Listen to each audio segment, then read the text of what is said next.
La la la la. Inner Wealth Podcast. La la la la. Inner Wealth Podcast. La la la la. Inner Wealth Podcast. Get out the matrix and live. You know what day it is? Inner Wealth Podcast. Meditate and give. So manifest the greater this. And things all good cause I say it is. Invest in your inner wealth. Real generational wealth is mental health. It's an inside game, no toxicity. Let's talk and more listening.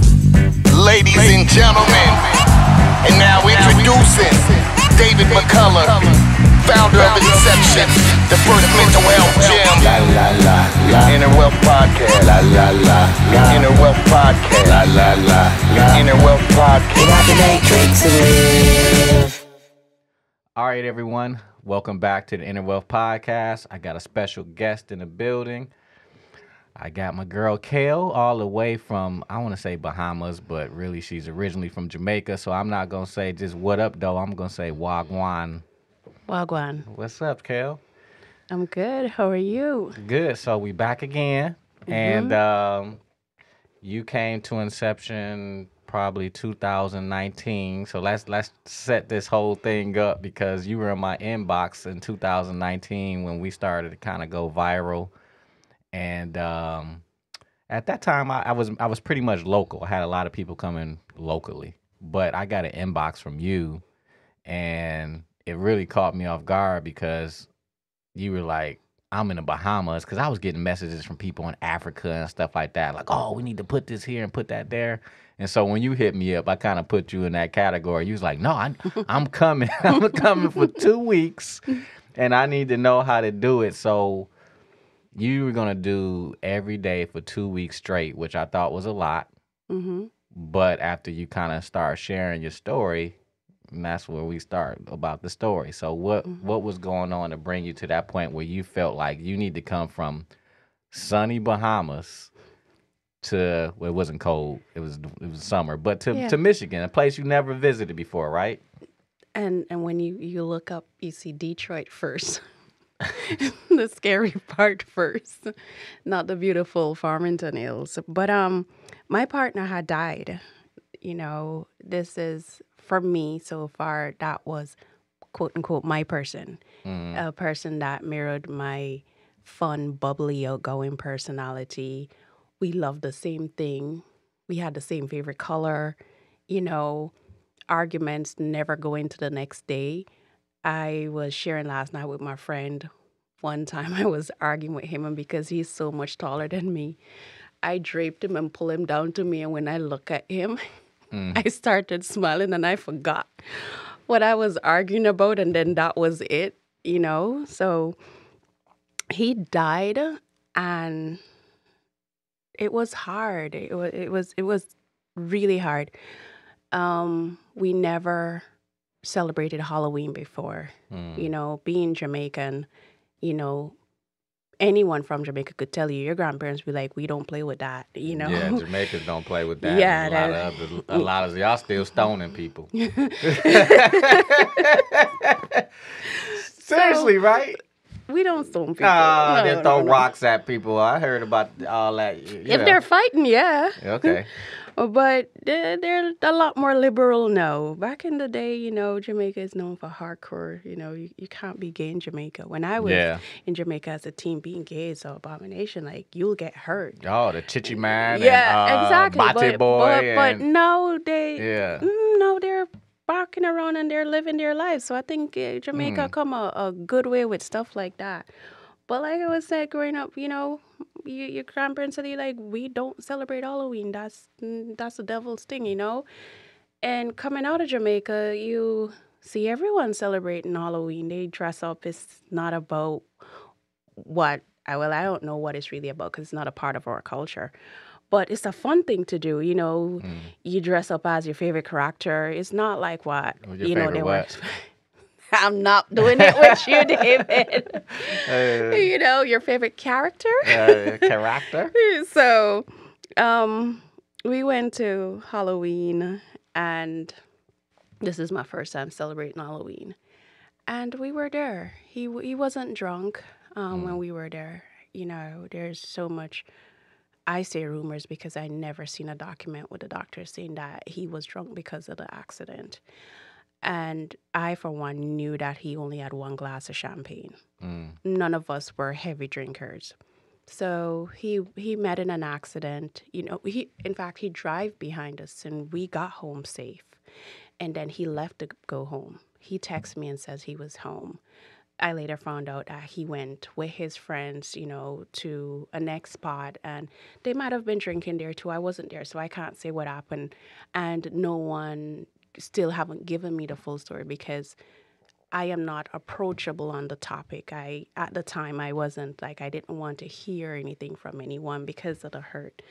So he met in the accident. You got in a car accident? Yes. Okay. The Sunday morning, no matter what happened, he takes his parents to church. If he's not at his house, he's at mine. He's not one of those guys who was all over the place. So when his parents called me and says, we need him to come take us to church, I'm saying he's not here. There's where he is. His sister started messaging me. You sure he ain't there? You uncovering for him? He's not here. As a female, the first thing you think is, well, you wasn't here. Where are you? Right. So I instantly, I had access to his social media. All his social media was logging to my iPad because we use the same iPad. And normally when he's going to any of the parties, it will be off of Facebook. So I looked to see. I couldn't tell where he was, but I noticed a missed call from a strange number. And he always says the only number he knows out is that is me and his mom. His mom had the same number. It was the hospital.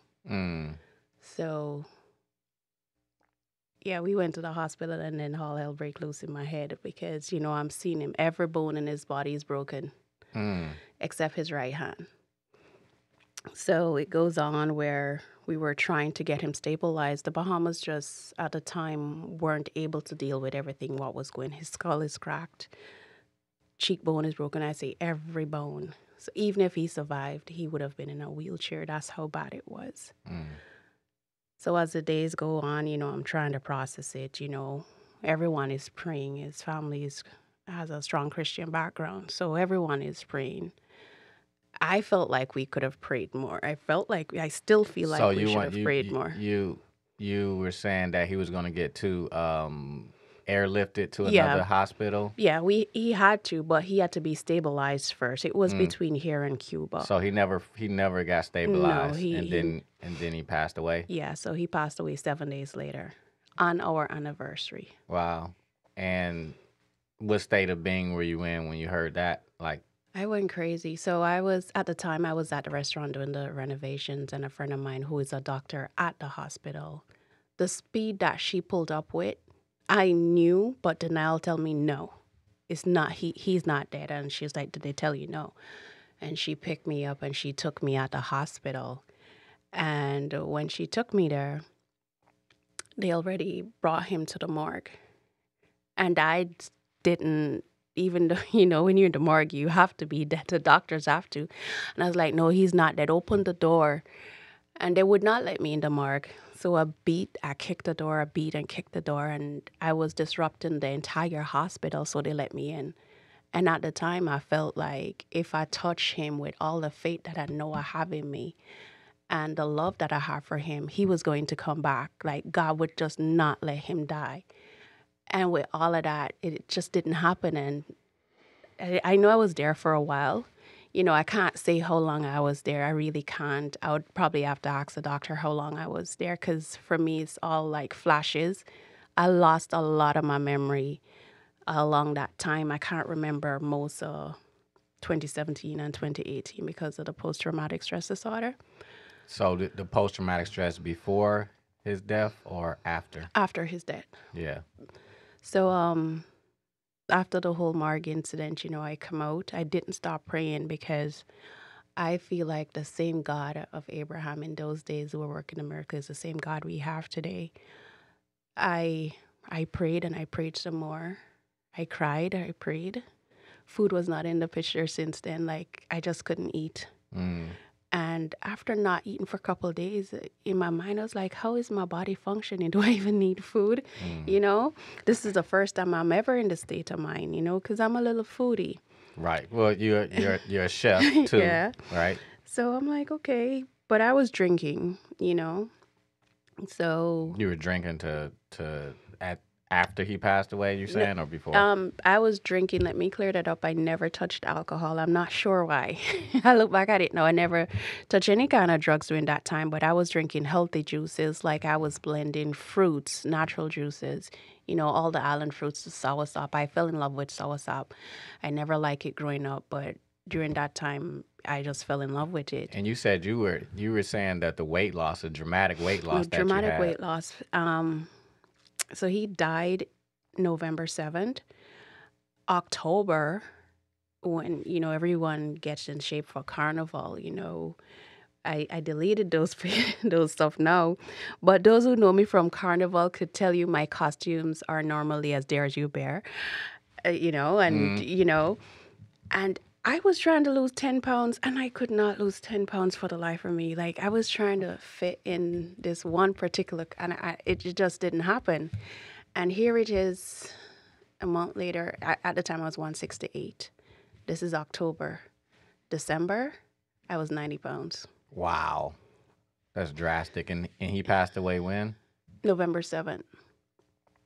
So a month later, you had dropped what?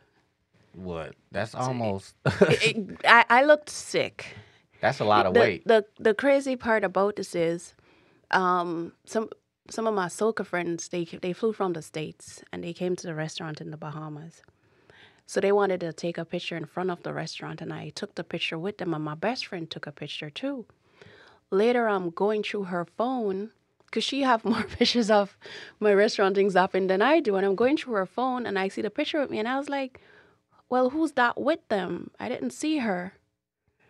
And I remember Robin, eyes filled with tears, and she said, Kel, that's you. I wasn't looking in the mirror, and I look at it, and I look at the outfit. And I was like, that's me. And I told her to delete the picture. And I went in her bathroom, and I look in the mirror, and that's how, you know, she came up with calling my eyebrows the unruly eyebrows. I didn't know I had a unibrow.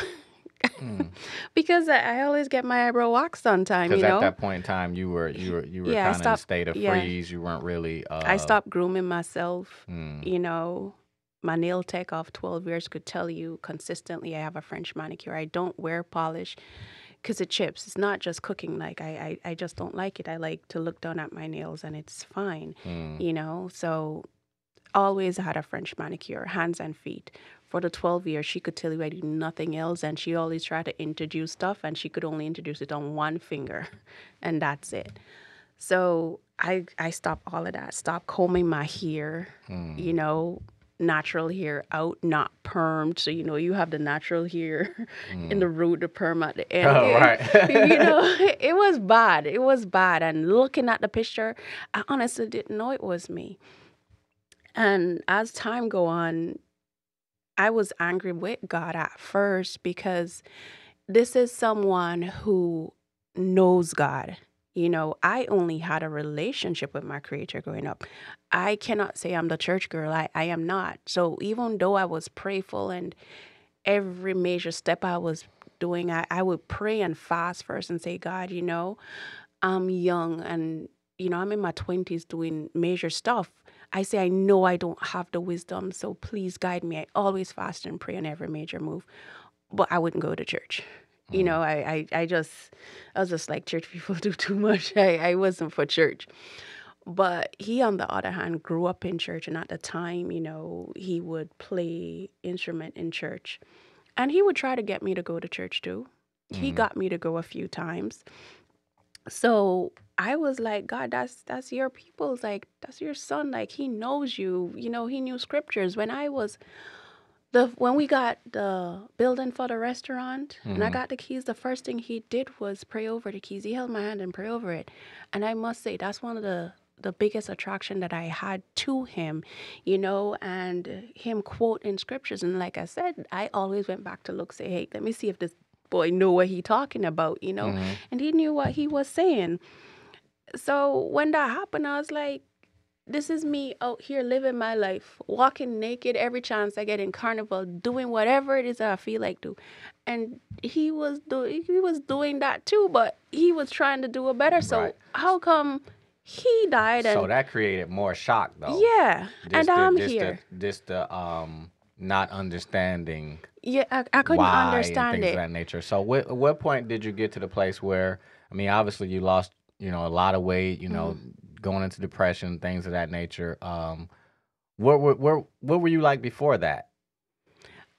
Before that, Because it's always people think about the one event. Because I think you had some experience and understanding that you had trauma before that too, yeah. right? So growing up in Jamaica is not easy. I refuse to say I grew up poor in Jamaica because I didn't. I'm not gonna curse my blessings and the hard work of my family, but because I grew up middle class, I felt like it was poor until I met poor friends in high school.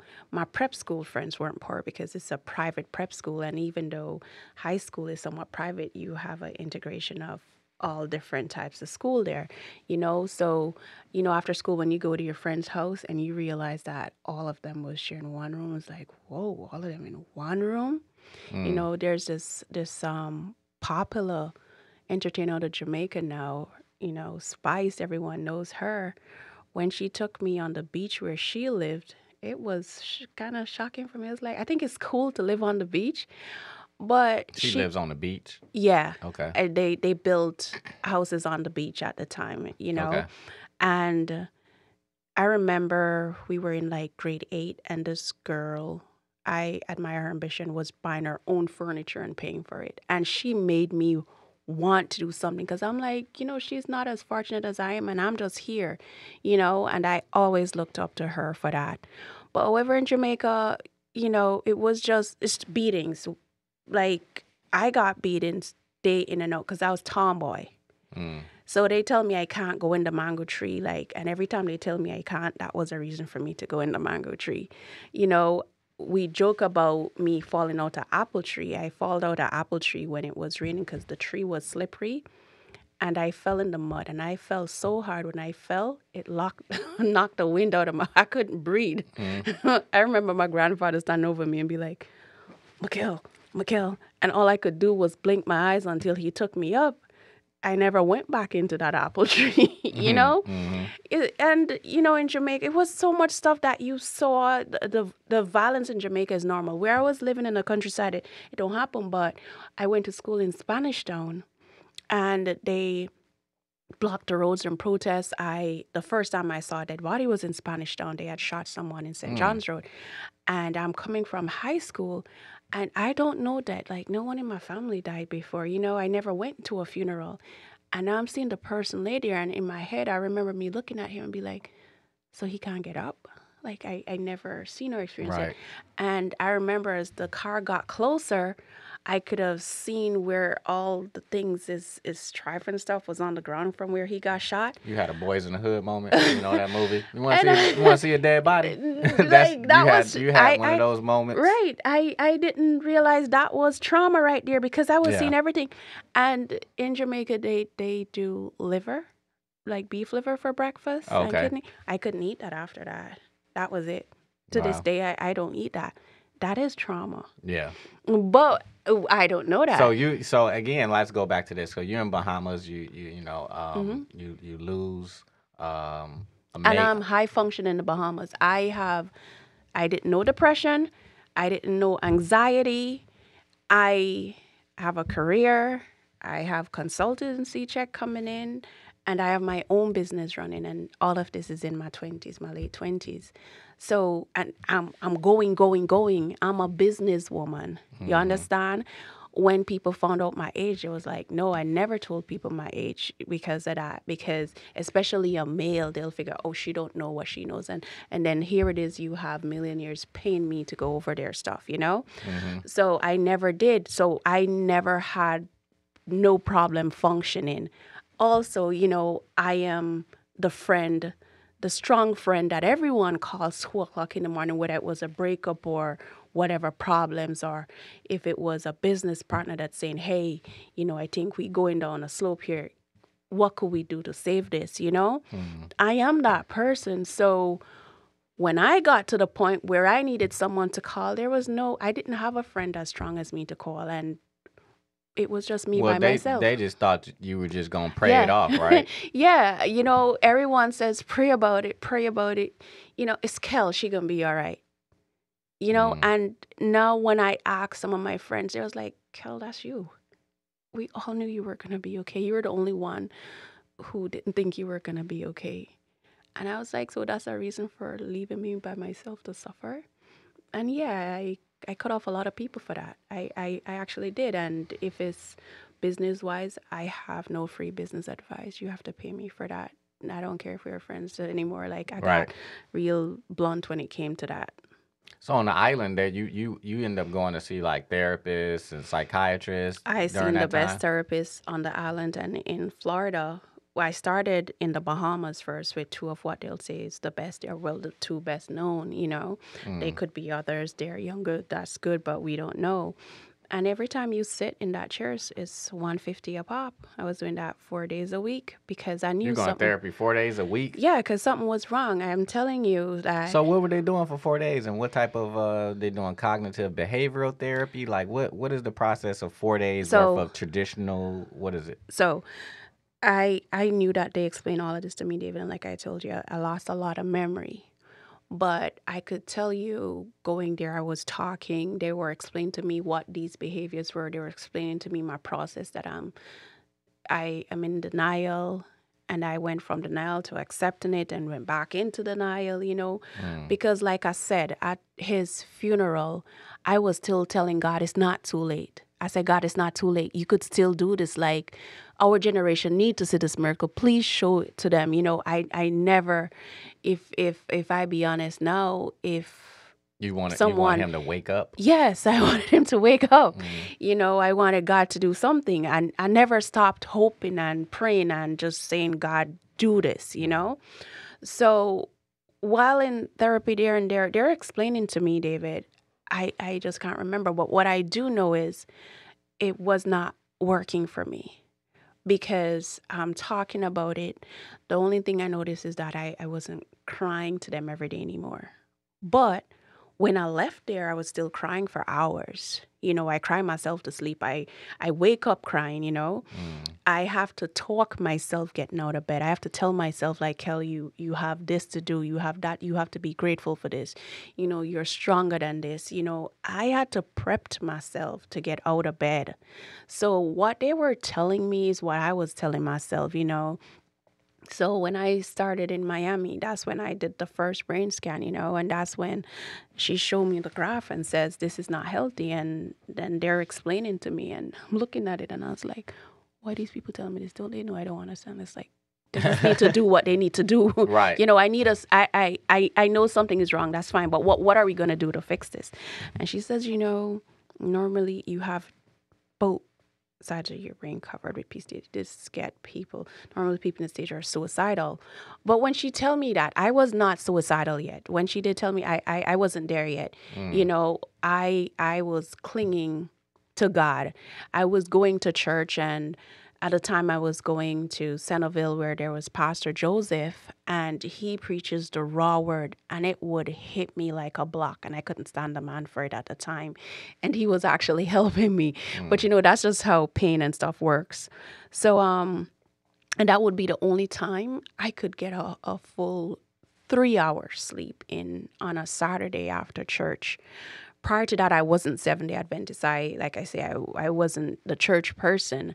And it's through that pain that led me there. So I didn't know about the Sabbath. My friend Robin, she teased me and called me a bootleg Adventist. I didn't know their practices, but my relationship with my Creator brought me there. And while he was there, it was helping. Something happened, he left, the next pastor came in that didn't have the same techniques. He's more of a teacher, and somebody who would see a scripture and research it. It wasn't. And during that time, a major slip happened because A major slip. Yeah, a major slip, meaning mental slip. Okay. Because prior to that, like they said, I'm supposed to be suicidal. I never once thought about, I want to die. I was thinking, I want him to come back, you know? Then I was there and I was just sitting talking to God. I was like, God, you know, the commandment says this. Like, I'm doing all of that. I say I'm a good person. I'm never a malicious person. No one on this earth could come and walk up and says, Kel did this. I do know that my reactions to people hurting me is excessive because I know I'm not deserving of it, you know? So I was like, so if I'm this person and if I'm living by what you says, that means I'm in a good place. So if I die and I'm going to be with you, can you just do it? I'm not going to kill myself, God, because I don't want to go to hell. I live my hell on earth. So I want to go be with you. So can you do this? And I would do this religiously every day for a little bit. And I just got sadder and sadder. Didn't gain back any weight. Because you were still stuck in the pain from it all, Yeah. right? And then my dress code changed. I remember going to the restaurant, buying baggy polo. So like a large and I'm a small. So it drops like by my hip. So it'd be like a dress and I still have a pants on under it. And I was just sad. Like the emotional pain became a physical pain. Right. And I remember telling the therapist that I'm feeling a physical pain that started from my chest and it went all the way down past my navel and it stretched across here. And they're like, there was a shape for it, David. Like, it's in me. I could feel it, you know? And I'm telling them this.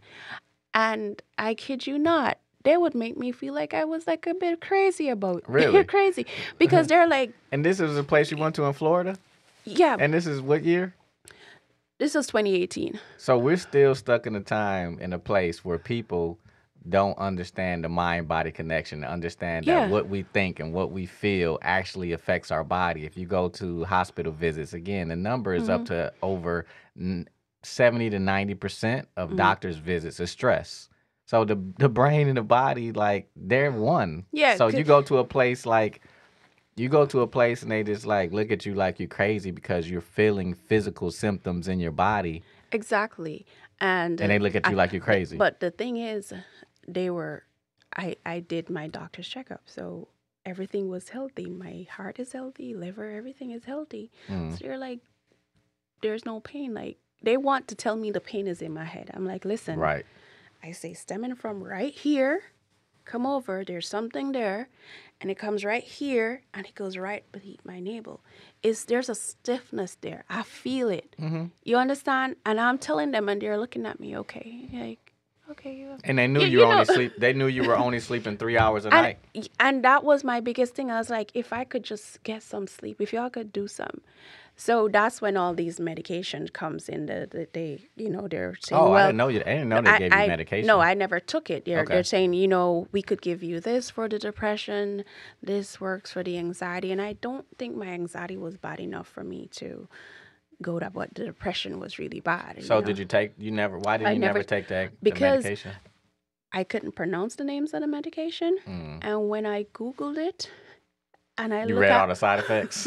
I look at the side effects. I was like, but this don't add up to what my problem is. Like, this is going to make me sick, So I was But that knows you were always a high functioning person too.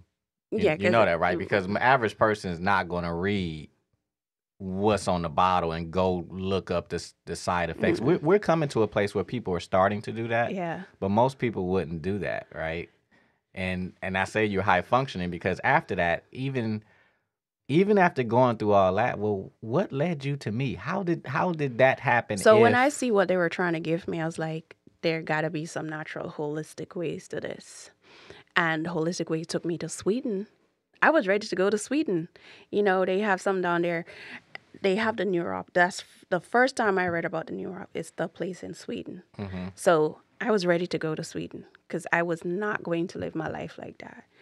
And, I saw about the magnosphere, the flow therapy. the thing was, as I found these different places, everyone offered like one or two things that I wanted, that I figured this will work for me because this is how this work. What you have everything here. Those places have one here, one there. You know, I was going to Sweden for this. I would have to fly to New York for that. I would have to go back to Miami for the flow therapy, you know? So everything was all over the place. And I was like, God, I need all of this.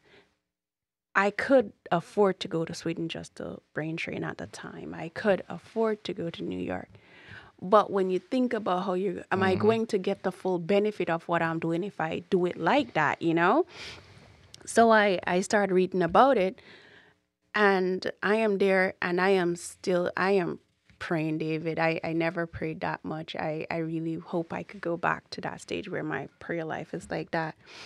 And at the time, because like I tell you, where business concerned, there were a lot of Black businesses popping up, pages popping up on Instagram. And I was looking of how I could see what's going on in the US to take it to the Bahamas before it hit the Bahamas. So I'm following all these pages, and one of them reposted you. Mental health gym. I was like, mental health gym? Let me see what this guy... Inception of everything that I was going. I was like, God, thank you, thank you, thank you, thank you, thank you, thank you. So that's when I messaged you. First of all, that's a big. That should be a big shock to you. Because I didn't notice beforehand. I didn't know you looked up a lot of the tools we had. Because, and I read everything that you did. And then I'm Black.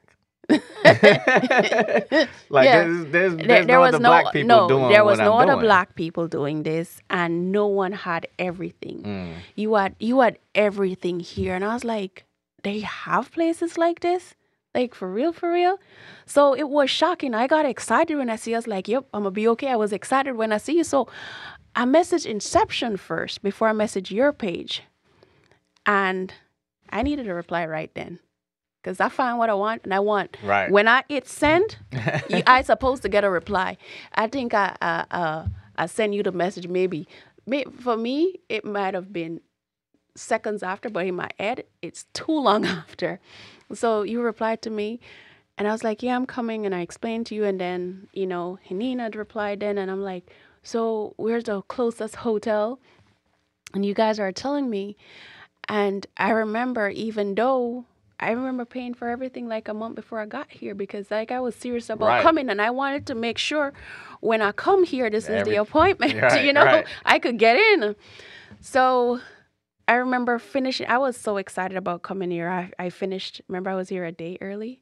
You were? Oh. Yeah, I finished everything in California a day early because I started look at the time. I was like, oh, there's a time difference between there and here. And so when I got here, I remember telling you, like, I was specific. I need to do at least 15 brain training before I leave. I do remember that.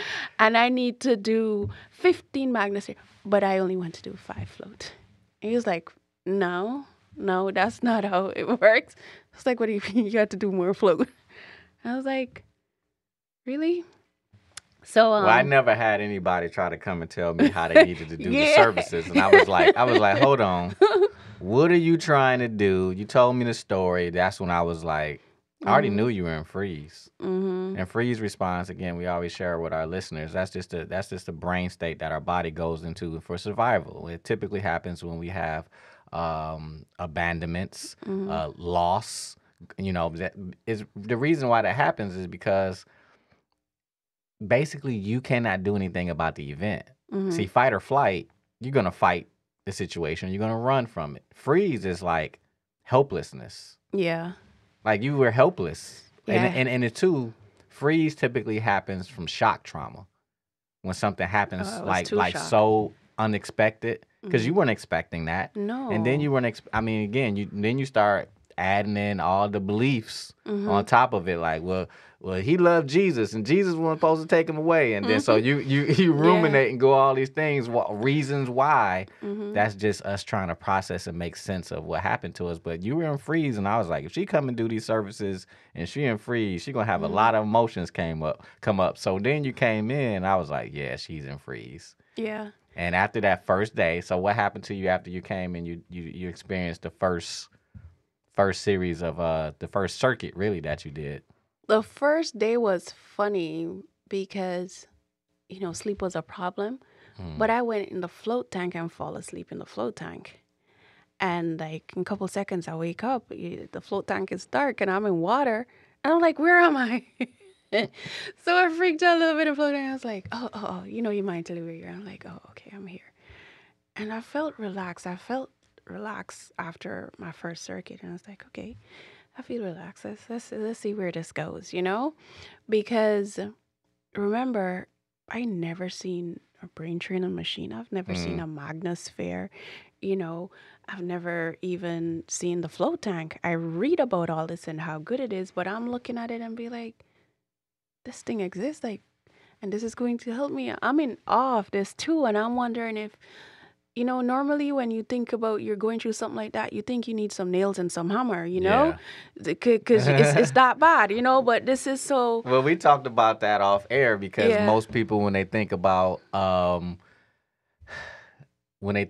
type of services, they want to have something. They want to come in and they want to get hit over the head.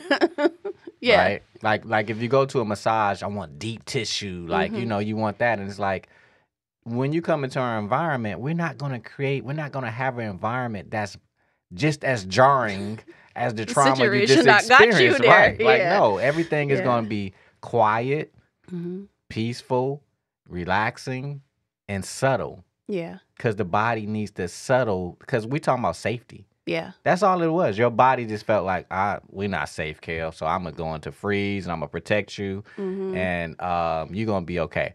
Then you came and you did that circuit. You say, I felt relaxed. But let's talk about the next day when I get a call from Haneen, who is one of our inner fitness trainers. She calls me.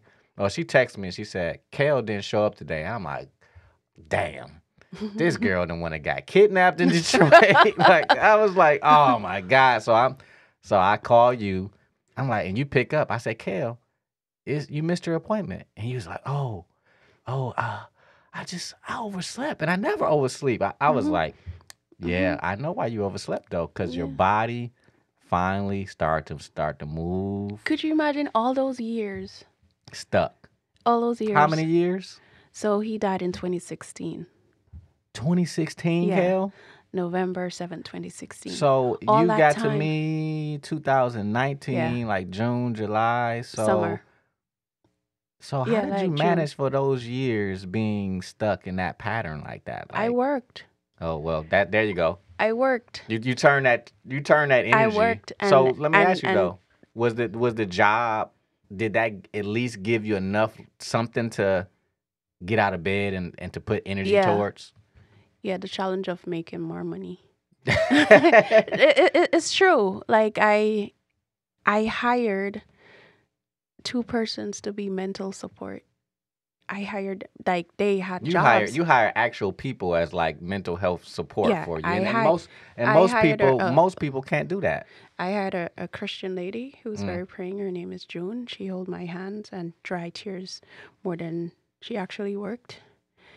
That was the work. Exactly. She was a container taking all your emotional stuff. Sheem was Sheem did so much. Like I don't know. I think I am fortunate to have those 2 people work with me because I don't know what his job title was. He did everything there but cook. But he was also picking up my daughters from school, because I didn't feel like it, So those 2 people were there for those reasons, and I knew I needed that. But if you ask the persons who I wrote their business plans or I went over their business plans, they would tell you it's some of my better work. If you check my stats from my career, like I passed every exam that I did. never scored underneath 98. When you was in freeze, Yeah. while you was dealing with all the grief. So Yeah. you can be a, So- it just shows you can be a high performing person who's traumatized, Yeah. right? So where work was concerned, like I never made that much money in my life. My life was work. It was what took me away. But what happened was the minute the restaurant is closed and I don't have anything to work on, all hell broke loose. That means I would be crying for hours. They could tell you if it's a period where I'm just focused on the restaurant because I have so much things out the way. Remember, I'm getting stuff out the way because I'm focused on it. So nothing is being delayed.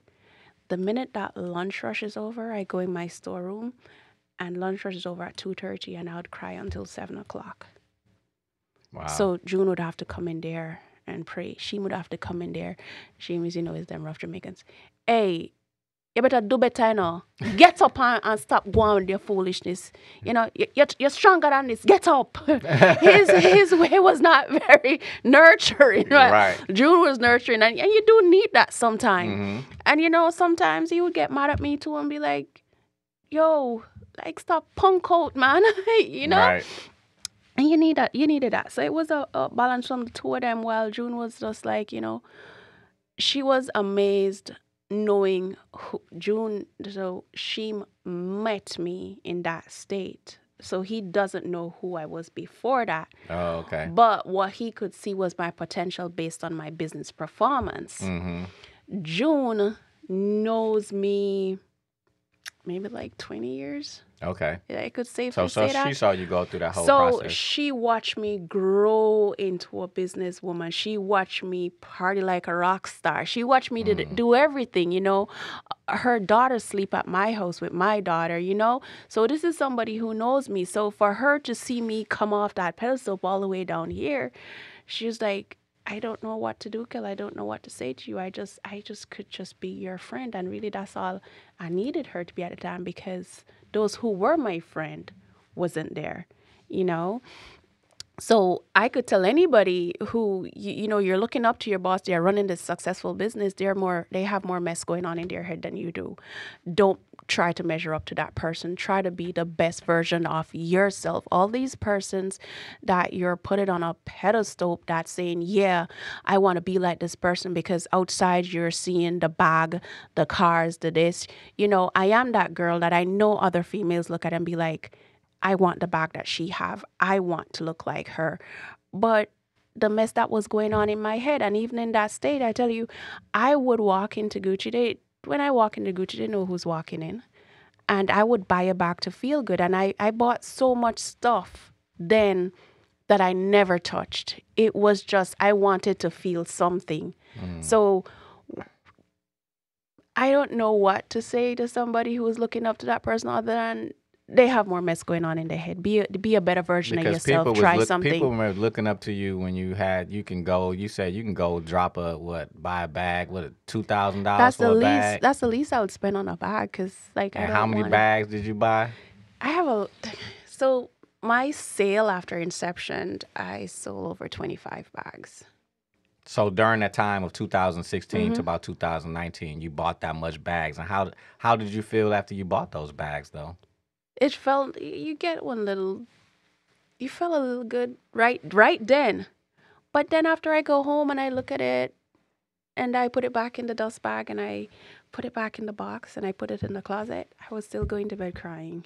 I still missed him. So the retail therapy didn't work. No. And then too, you're from the Caribbean islands. You're from Jamaica. You lived in Bahamas. Like the sunny days. Oh, your sunny days. How many days and is it sunny there? Oh, it's sunny every day. And when it rains for not even an hour. If it rained for an hour, the sun is coming right back out. South Florida was the same way. Right. It's not how it rains here and it's raining for hours and it get dark and gloomy. It would be raining and the sun is still out. Yeah.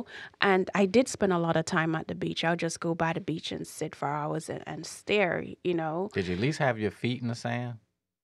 Yeah.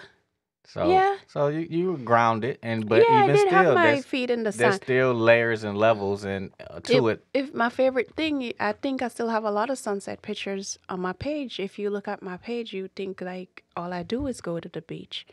But but it was my routine that I rush home to catch a sunset and I sit on the beach. I watch the sunset. Prior to that, I would run maybe 5 miles per day, and after I run, I go into the salt water so I wouldn't have any sore muscles. Hmm. So I knew how to self care, but self care wasn't at the forefront. Now, of course, after I leave Inception, I was spending more time in the water because I spent a lot of time on the beach, but Right. not in the salt water. I would walk along the beach, it would rush up and stuff, but now, I do go in. Floating in the beach is not the same Not the as same. in the tank. So let's go back though to we talked about the first day. Then the second day, same thing happens. Yeah, I was Kale sleeping. overslept. Didn't- But this is shocking to me. This is 10 hours. The first time, okay, that happened. The next day now, and like I say, it was like probably after 7, and I set the alarm to wake me up the next day for 9 because my appointment was at 10, Mhm. and I just laid down, and I went to sleep, and I didn't wake up, and I didn't wake up to use the bathroom or anything. Right. So when the alarm goes off, I think that I set it for 9 o'clock that night because there's no way I just slept. But I was confused because I felt rested and I felt like cranks. My body was just, so I was like, did I really sleep or did I just nap? It's 9 p.m. And I pull because I had my room in blackout mode. Pull and I see the light out and I was like, but it's 7 o'clock. The light was out, so maybe it's still the time, because remember this was summer here, Right. and 7 o'clock when I did that, it was light out. That's why I pulled the blackout curtains. So I was a little confused. I was like, well, what's going on? And that's when I called and asked, did y'all give me something? Meaning, did we drug you? Yeah. Yeah. I was like, did y'all put something in my treatment? I was like, but I didn't drink anything. Right. So what did y'all do? Why am I sleeping for So 10 hours? You had this amazement. Like, were you in kind of like a disbelief? Yeah, because David, it's been years. Right. It's been years. My sleep pattern prior to that, I would have a full night's sleep, but I'll get up 2-3 times. But I would have a full night's sleep. They would tell you that I'm not a night person. I know every day party that's happening because from then I knew I was never a night person. When night comes, I want to sleep, So 10 hours, I'm sleeping and I couldn't get 3 hours sleeping unless it was a Saturday. And here it is like, boom, like a couple days I'm sleeping 10 hours.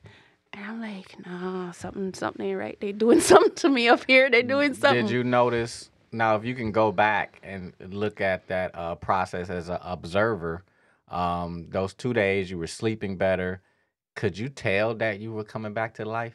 And the reason I ask is because when I was stuck in freeze for those years and I went and did brain training for the first time, we sat down with the owner of the company that I was using my equipment from, right? And he was showing me my brain on a brain map. And mind you, I don't do brain mapping anymore, so I don't want people messaging me like, hey, can you do a brain map? So he showed me my brain, said, man, you made some drastic shifts. And I remember I was sitting there because I'm normally a person, I'm kind of jokey, and I'm joking around with him. And my dad walked out with me and he was like, man, you hadn't been joking around since you came back from Florida.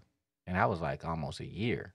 So I didn't personally notice that I stopped joking around. And so I noticed because that's how our food episode came in. I wanted a full plate of food. Our food episode. I wanted a full plate of food. So because your appetite came back. Yeah. Okay. And I am not there 5 days yet. This was and you was going on 2 weeks there. Yeah. So I wanted, like, I remember sitting there and be like, I just want this big plate of food. I just want to eat some food. And that's when I found the, rest in soul, Mr. Guy. Yeah. I found this little place down the road and the food wasn't it. And I had to tell him, I'm like, listen, this is not Jamaican food and what you're doing here, this cannot work, I later on help him with what he's doing and I am so happy that I do that. And when I came back the second time, he says, I'm making more money. I listened to what you said and it's working for me. So I'm happy that I did that. And then you referred your spot to me, and I got upset. I was like, is this food? This is not food. I'm not eating Listen, this. all Jamaicans, and then you know how my preference is. Because first of all Jamaicans, all they do is criticize each other's food. Like they ain't never happy. This ain't Jamaican food. So Fenton, When the he Jamaican will like a Jamaican place, that's where you eat Jamaican food. yeah, Same thing with the Chinese. yeah. But the Jamaicans who come to Michigan. Mm-hmm. They change their formulas up, and next you know they'll give us what we think we like, but it won't be like authentic Jamaican I think food. some stuff should, like, okay, if you're doing the curry chicken, I realize like most persons here don't like bone in. Okay, See? you could do it boneless, but still Yeah. still formula. The method and the seasoning should remain the same. Some things you just don't play Well, with. that They was want that was my Jamaican. person's problem because I told you what was happening with her. She hired somebody to come and change and do the cooking, and I tried to work with her to try to get the Defend formulations. her all you want. And, I admire your loyalty, but that food was not okay, it. okay, well, And we fuss about that. And because I complained about all the food for the whole time, because come on, you don't eat a good meal and you're craving this in so long. The Mr. Fenton guy made me cook my own meal in his kitchen. He was like, I was like, yeah, I could cook. And he made me. And then he copied what I did and did it for me. Like I wanted fish, and he did that for me a couple days in a row. But after I tell David, after they heard me mess around about how bad the food was here, they say, well, let's see you do something better. And if you don't, you got a clean Inception. So I did take them up on that offer. And long story short, I did not have to clean Inception. no, she didn't have to. So again, back to this, the depth of the story is that she cooks at my mom's place, and my mom's kitchen is not no commercial kitchen or anything for no chef to come in. It's no double stoves and no gas stove and all that, and you come in, I remember you went to Meyer and you bought the ingredients and stuff, and you came and like, yo, you did some otherworldly stuff with that food. I was like, I don't know if this is Inception coming through the food or this is just you, but You know I what? remember I took Happy some went into home. that food too. Happy went into that food because I remember your mom said she normally don't like curry chicken, and she Right. she ate herself some lots and lots of curry chicken. She says normally they do it. It's so pepper you can't even taste the flavors. I could taste all the flavors in this. This is some curry chicken. So No, I remember watching you yeah. though. You had, again, I was observing you the whole time you were here, and your countenance had definitely changed. I mean, the first day I just thought I was like, it's The first day I didn't want to talk to She nobody. don't want to talk to nobody. And you ain't Just want get talk to it. You ain't want to talk to nobody after the first day. After the probably second or third day, we couldn't shut you up. Like Yeah, I was all like, of hey, Nia. And then I don't understand. Like my treatment was all glitz and glamour, so I thought that his death was what brought me to that place. And after leaving, I realized that was just the icing on the cake. All those years, I was a strong friend. I was taking on everybody pressure, including my own business pressure. And You weren't a strong friend. You were the codependent friend. I don't know Yeah. where all of that went, but hey, this is what surfaced. So, and then there was this reoccurring dream that I've been having for a lot of years, where I was in Jamaica, but every time I go to open a door, I would wake up I thought it was a dream, and I would tell my mom, I would tell everybody about this dream. So here it is at Inception, and one of my brain training, I fell asleep and I opened the door. This is the first time. This dream been going over 20-something years. I opened the door during that. And The dream had been going for how long? 20-something years, but I Okay. never opened the door. Every Okay. time I supposed to open the door, I would jump up out my sleep. I thought it was a dream, but it was actually a memory. But I was too scared to open the door. So during brain training, when I fell asleep, I opened the door. I'm thinking, no, fear wasn't there anymore. What allowed me to open the door, and I remembered. And I went back to the hotel and I called my mom and I said, Mom, when I was a little girl, there was this house before we moved into the bigger house. And I told her the entire dream. And she's like, how did you remember that? You never remembered that. And I told her colors, everything. And she was like, what did they do to you at that place? Oh my God! So have you ever seen this? It's a show on Hulu. I can't remember the name of it, man. Strangers or something like that, and they go to this remote island and they start putting psilocybin in these people's drinks who come in there because it's a resort to go through healing. I was like, I hope people don't start thinking that's what we over here doing. I don't think I remember that. So you had a memory, and what happens all the time. Yeah. I've seen people come in and they'll do a circuit. Next, they crying So I about was- the yeah. dog dying, and I forgot. I was that and I happened, was upset about that. I was that had me edgy and I was like, so why wouldn't they tell me about that? So Why wouldn't we tell you about what? That the trauma that was going to surface? No, I was wondering why my family didn't tell me about that. Oh. I was like, because I always tell them I keep having this dream, and they made me feel like it was a dream, but So it was what a was memory. the dream if you... It was a childhood trauma. It Okay. definitely was a childhood trauma. Okay.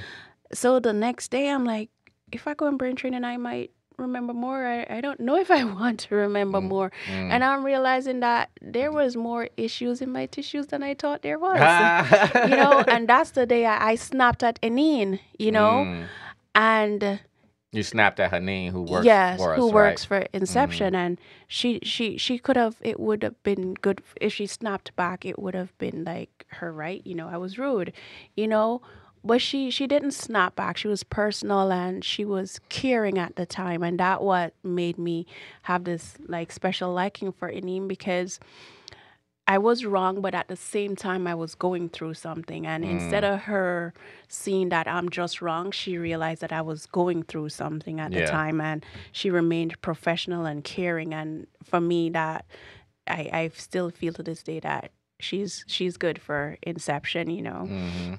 There's always growth for everyone, but that moment there is what made me, every time I was like, is it in there? Well, that's because, Inception, what it represents too is when you walk through the door, it's a safe place for you. Yeah. And you don't necessarily You don't know feel it's judged. Right. You don't feel judged because we talk about emotions all the time. We talk about stuff that surface. All this is And normal. you're going to get help. When you walk through the door, if you're like thinking about to go Inception, I promise you, when you walk in the door, there is someone there ready, willing, and able, and equipped to help you. And they want to. This is not a payment thing at Inception, because I personally feel like if I had shown up to Inception the way I was, and I'm like, I'm here, but I can't pay for this. I'm not saying y'all show up there and say y'all can't pay for it. No, it's a business, okay? Because of how bad my situation was, I still feel like I would have gotten help based on how you, your mom, and the staff cared for me there. Like, it was team there. It wasn't a client coming and she's paying, let's do this. It was never that. If it was that, I wouldn't have come back. Because I get the foothold that I needed to help myself, So with all those memories coming back, I was just like, man, like, this is now probably like a week in. This is now when I am saying, okay, now they're definitely doing something. It's working, and, and I still have my paper with the routine at home. I saved it, that he need write down for me. So my sessions were pretty aggressive. I realize now how aggressive I was. I thought it was I thought it was. No, I told you. I was like, because when people say that, I'm like, going through the services is one thing. You can get through the services. That's the experience. So it's three things: experience, process, integrate. That's our standard, EPI. You're going to go through that. So you're going to come in, you're going to experience the services, and you can come in and do all that all day, right? The processing part, see, you had that came up, you start to process old traumas. The processing and integrating part, that's the tough part. That's why I say slower is typically can be better. And I was like, oh, Kale, she don't know what she in for. But I was like, yeah, listen, long as you cool, I'm cool. So don't be mad at me when you crying and you sobbing. I can't stop crying. Like, it got to come up, right? So we talk about the experience. You had the experience at Inception. Even you start to process old memories and things. Let's talk about the integration period when you had to go back home to the Bahamas, because doing the services and getting better while you're in this environment, that's cool. So but you're going to see how it really impacted you when you go back to your old environment. So how was it when you went back to the Bahamas? What was everybody's reactions? So we are going to go back to Ashim, that worker that was just there. Sheem, what were I paying you to do? Oh, but he's who picked me up at the airport. So the day when I was leaving, I got my hair done and I got my eyebrows done. I didn't have no makeup here, but I remember wanting to put on makeup. And that's something I didn't do for years. And, remember, I'm a girly girl now, I want to do all these things. I remember, and he tell me where I could have gotten my nails done too. So when he picks me up, he never seen me in this form. Remember, he met me. Right, in bad state. Right? So he picks me up and I'm sitting there and he keeps looking over at me. And I'm like, what happened? Why are you looking at me? Like, what happened? You have something you need to say? Like, I thought something happened that he's trying to figure out how to tell me. I was away from the business for 3 weeks. So I'm thinking something happened. He's like, you look good, So, he tell me how good I look. I was like, okay. So, mind you, he was seeing like a little bum girl all this time. He never seen me before like that. So I was like, okay. So he's like, I going on the tracks. I don't want to take you home. I was like, okay, let's go on the tracks. Because he wanted to show me off, So we go on the tracks and I'm seeing people turn around again and look at me. I'm used to that prior to this.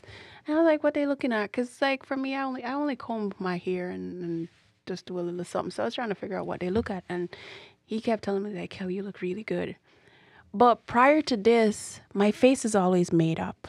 All my pictures, I look mad, like I'm in a fight with the world. My facial features wasn't like that anymore. I was smiling and all that. So that's what he was seeing, and I'm like, what's going on? Well, he experienced you, and this how I experienced you, because we talk about this the different trauma states, or different regulation states. One, you talk about being in fight, flight, freeze. Those are defense patterns. But what's the other state? The other state is social engagement. It's openness. Oh no, I wasn't talking to people. No. That's what I meant. I'm not meaning that. I'm saying that when you came back, you opened up. Your energy opened back up. Your countenance changed physically. That changes. And when people see that, you look good. It had nothing to do with the makeup. It had nothing to do with your hair. It had to do with your spirit. Now that people can feel you alive, you smiling. Exactly. People can feel that, right? Yeah. And they started to feel that, and they're like, what? We Because just gave you some when peel, people huh? say that to me now, I'm like, really? Like, it blows me away, when people say to me, like, your energy is so calming and loving. I really like being around you. Sometime in my mind, I was like, boy, if you only know, where I'm coming from, But, like, when that happened, like, I was like, okay, so it's show outside too. Okay, so I realized what was going on inside of me was now coming out, because when I tell everybody that this is my description for how I came into this inception, I was like a cat that ran over by a trailer. But when I came out, I was a roaring lion. So I only had gotten better at business.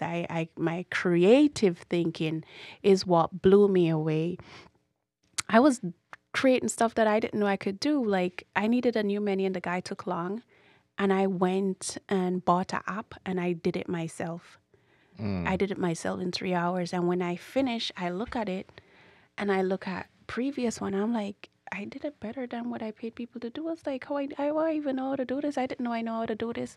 And I realized everything when it comes to my hands being creative, even how I decorated food changed, I felt like it was just a whirlwind. My mind changed. I did not go back to how I was. I am a better human being. I think different. The way how I process stuff is definitely different. If something is wrong and I can't fix it, I do not dwell on it anymore, and it doesn't become the center. I can't do this, and I dwell. I was like, okay, I can't do that. There's somebody else could do that. I quickly move on from whatever it is. Right. So that in itself for me was different, because something goes wrong, like this need to fix right now, and I will dwell. You have to find at least 3 person who know, because I don't know, and this need to.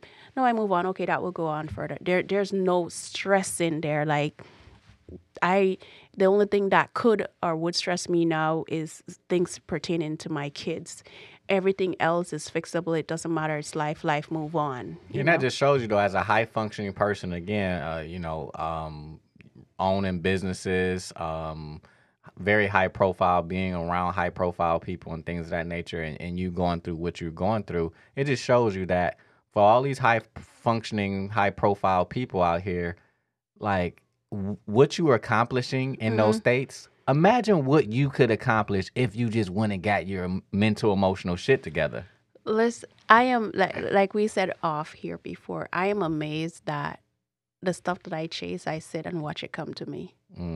I am amazed that I turn down stuff. Like before, I'll be like, okay, I could do this. And I was like, nope, I'm not doing that. I am amazed at me saying no. Prior to this, there are people who are still close to me that I was never able to say no to. No, I'm not being a part of that project. I don't like what it stands for. Because there's a lot of projects that I do that I didn't like what they stand for, in business, you got to be a shark, and I could see somebody's idea and I could build on that real quick. And if, let's just say, a millionaire is doing this, there's endless resources. So I could let your idea look like it wasn't even yours. Right. Well, that's how I feel, but. Right. So I could do that and I would have absolutely no remorse. Like, it's business. And really, that's what it is. It's business. Now I'm like, no, I'm not going to be a part of that project. I'm sure somebody else will, but I don't. I don't want to be a part of that. I am making decisions now and saying no. And I am happy with those decisions. I am at peace. And, I tell people, you are enjoying all these things because you never tasted peace. And I tell everyone, I say I know what peace feels like, and I never know what peace feels like prior to inception. And I don't let nothing, no business, no human, no child, not even myself interrupt that peace, because we interrupt our own peace too. Yeah. I think majority of it, because we talked about being stuck in psychological time. And psychological loops where we spend our time, because when you start to really think about, if you go back and you think about the things that you deal with, a lot of it is not even real.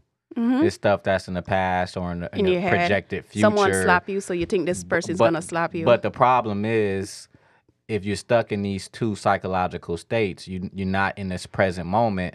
But if the mind is there, guess where the body is? The body is there too.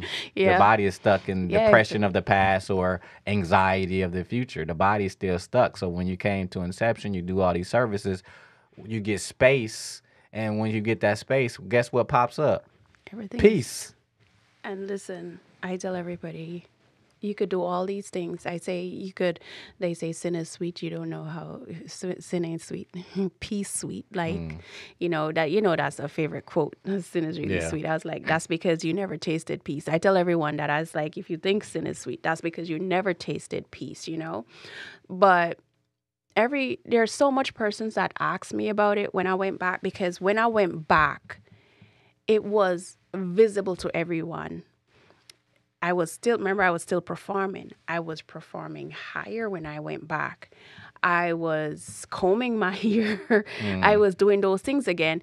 I remember not wearing the baggy shirt one day when I was at the restaurant, because, I wear the large shirt with my logo. And now I went into a small, my normal size. And this one person was like, where did the body come from? Like, you always looked like this. And I was annoyed with it. But then after I sat and thought about it, I was like, yeah, you've been looking a little shaggy and dressing baggy, so, But my daughters, like I said, I went in their room and I'm talking, I'm interacting with them, and they're looking at me like weird, like, what's going on? Even your therapist, too. You ran into at the grocery store? What you saying? At the food store. And he saw me and he was looking at me. And, I say, I went to that place, but I did tell everyone that I'm coming to Inception. And everyone that I told about Inception, I showed everyone your page before I came here, and everyone was like, that don't make any sense. Don't go. The only person that said, give it a shot was Brad. Brad is my confidant, my business partner, my punching bag, whatever. Brad is the friend that I am to everyone business-wise. And Brad, shout out Bradley Ola, he was the only person who said, go. He's like, what's the loss? Yeah. What do you have to lose? Yeah, right? he was like, what do you have to lose? He says, okay, you blow, say, 10 grand going up there, because at the time how I had to reroute my flight, my ticket alone, I think at the time ran me into $3,000 Oh, because coming I was about to here. say, you ain't spend 10 grand with me. I would have remembered that. You know, so the ticket Even though was, you said you wanted to give me 10 grand, I but know. you ain't spend Ashim that with says me. I owe you that. He says I owe you that money. But the ticket was the difficult, because remember I rerouted from Yeah. California, and I'm going back to the Bahamas through New York. So that was it. He was like, so what? You blow a 10 grand going up there. What did you lose? 10 grand? That lets everybody know again how high functioning this person is. Oh, you just blow 10 grand? like yeah. No, he was just like, so what's going to happen? How long is going to take you to make it back? All right, fine. If you lose it and you want your money back, I'll give it to you. But try it. That was the only person. Yeah. You know? And then everyone was like, it can't be that bad. It can't be that bad because I was functioning. You can't with be that business. bad, but you lost like 70 pounds. Yeah. Right? So because everything Yeah. else You in sleeping the 3 hours a day. right, is in the professional business life. I'm like, so even June and Sheem, when I told them I was going, June said, she asked me, she was like, well, why you want to go there? It's so far away. I mean, I went to California. California is far than here. Yeah. You know, but they didn't see anything wrong because there was Hollywood. There was all the nice stuff there where I was going, you know. But it was like, it's so far away. You sure you want, and you can stay that long, you know? Like, why you want to go? You think like you really need all, you soon stop crying. It's like I've been crying for over 2 years. I didn't want to have sex for over 2 years. I didn't want to eat for over 2 years. The only thing I wanted to do was make money because it kept me somewhat not crying. Kept your mind on something else, yeah. The minute that stopped, my health surfaced again, you know? So everybody asked me like, do you really think that it's that bad? So when I say, you know that I'll be praying to die? You know, I tell them, I say, I'll be praying to die. Yeah. You know, just like, well, why would you do that? And they don't understand. You weren't praying to die for death's sake. No, You're I trying wanted to the pain change to how go. you feel. Yeah, Yeah. I never really wanted to die. I just figured that I would have peace. I wouldn't be in this pain. And like I say, you know, when you have emotional pain and physical pain, the physical pain that you feel from an emotional pain, when you take painkillers, it doesn't go away. No. It does. I still felt that, you know. I am happy that I didn't consistently try to go on different painkillers. You know, I even, because it was physical, I bought Voltaren cream and I would What? rub it here. Voltaren is a cream that arthritis people use. It's good for pain. Okay. And I would rub it here saying it's gonna go away, and I would feel it heat up. It never went away. Yeah. You know? And I took painkillers. I would still feel it, you know? So I was like, maybe that's why they think I'm crazy. And I can't understand for the life of me how someone comes to you for help and says, this is what I'm going through, and you make them feel worse than how they came in. So going back again, when the therapist, I told him, like, you know, I said I went to the place because I was going to so much places. Inception wasn't at his for mine. So when I told him, while I'm telling him like what I did there, and he's looking at me talking to him, he never seen me smile. So he's seen me smile, and I'm telling him, oh, and the people there are so nice, and, you know, oh, I went into the flow tank, and when you go into the flow tank, this is what happens. And I was like, oh, when you come out, you feel so zen. And, you know, I'm talking to him with my hands and all these expression. Before, I would be like this with my head down, and my voice wouldn't go into high pitch, you know. So now he's seeing someone bright-eyed and smiling at him, and he is looking at me with all of that And he's like, and what medication did they give you? Because he thought I was on medication. I was like, no, it's all holistic. I never took any of the medication. I didn't go to the place in Miami. I went to the place in Michigan. Shortly after, I noticed one of them followed you on Instagram. And I was like, well, look at this, you know, because no one, I think it's a lack of knowledge too, why no one would say like, go.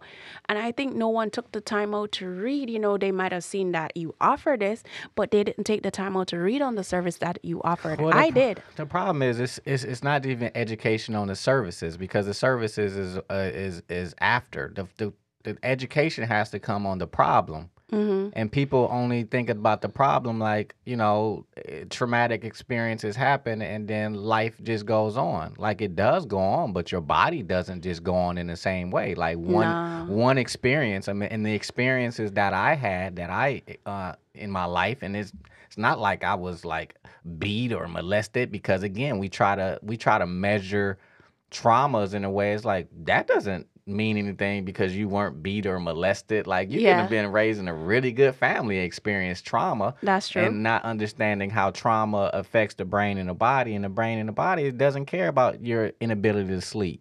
It don't care about your happiness. It cares. You know what it cares about? You alive?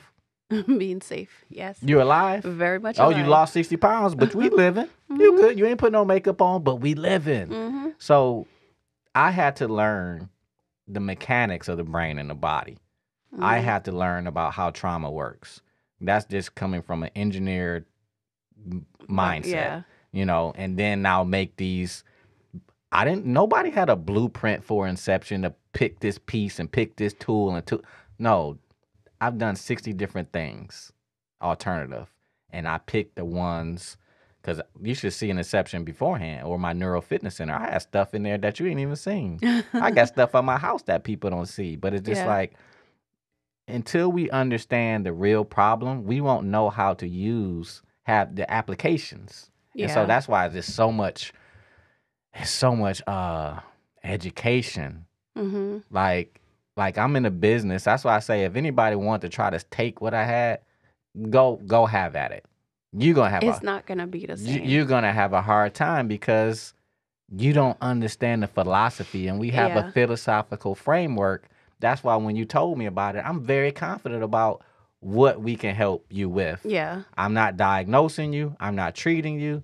Our tools at Inception are just only, they're supportive. They're safety, you know, for the brain, the body to find its way back to presence. Because you talked about peace. Where you think peace lives? It lives in presence. The present moment, not being in fight, flight, not being in freeze. Thinking about the past or the future. Being co-regulated, open. And I think that you were wanting and you were praying for God to wake your boyfriend up after he passed away. But really that experience was there to wake you up. To yourself. Because if you told me something, you said, David, I'm very glad that you experienced the traumas, and I understand what you're saying. But as you look back, Kel, like once you get better, and this is the state that I'm in, once you move yourself, when you want a very dark place mentally, emotionally, physically, once you move from that place of pain, once you move from post-traumatic stress to post-traumatic growth, can't nobody tell you anything. I know. And anything. And that's the same something I share about Inception, you know? Somebody could look at what you have. Let's just say Savvy Millionaire look and be like, oh, so his stuff is working. Okay, and we gonna add this to it. It still would not be the same. You know, the staff, how you train your staff, it just would not be the same. They wouldn't know how, even if they copy the circuits that you're doing.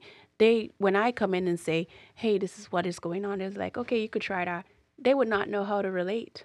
No. They would not know how to relate. And when I say, okay, this is what's going on now, just like when I snapped at Janine and he knew what was going on, that's why she could have, they would just be like, well, we would have to cancel your services for today because we don't tolerate this kind of behavior because they went into it all for the money. you Yeah, know, and well, they wouldn't know what we're going through. They wouldn't know, you know, any of that, you know. So I look at it every time, and even if I saw some place with the same setup as Inception, I don't think I would be able to walk in. You know, Inception is my peace spot. It's a baby to me, and I've watched you grow, and I admire you so much. And I've watched people come into Inception and try to attach themselves to your business, and it hurts watching what you go through from a person who's into business myself. But at the end of the day, I'm like, I could look at it and say, it's not going to happen. You're at the center of your business. Your business is you. When I look at you, I say, he went through what I go through. If you do it, I could do it. Exactly. And you are involved. It's not, you didn't open up Inception and just leave it down there. You are there. You know, you're constantly reassuring people on social media. I'm not there They're anymore physically, but you're there. Yeah, You're very involved. And I was there. Listen, if a float tank go down right now, who you think they're fixing it? Exactly. Okay, like Right. So it's just like I put in the dues and work there. A lot of people want to come in, open these types of things, and you just walk away. No, you got to pay dues for this. You got to Yeah. put in. And then too, the biggest thing is you got to do your own work. Like, You because you have can't. to. I couldn't guide you to a place that I have never been before, That's or facts. that I've never been from. I've been there. I hadn't experienced it the same exact way, but trauma in the body is trauma in the body. So we're just trying to help people move from post-traumatic stress to post-traumatic growth. And I think, again, this whole experience went from awakening somebody else to awakening of you. Yeah, and this is a question I ask. What did I do and how I did? So I did brain training, the Magnosphere and flow therapy, all the full sessions in the morning. Then I went back to my hotel and sleep, and I came back in the afternoon and I did the exact same thing. Yeah, you did. You did 2 a days, which is crazy.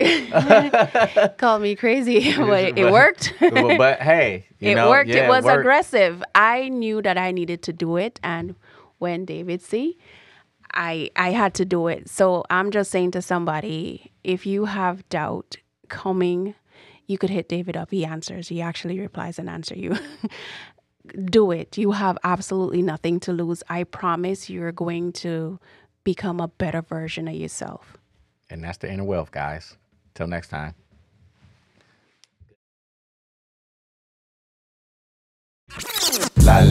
You've been listening to the Inner Wealth Podcast on EYL. Get out the matrix and live. Theme song produced by Be Ready for West Coast Creations. I am Raz Cass, reminding you to take action, be proactive, be congruent, get out of the matrix, get your mind right. We've automated mental health at Inception. Join the movement.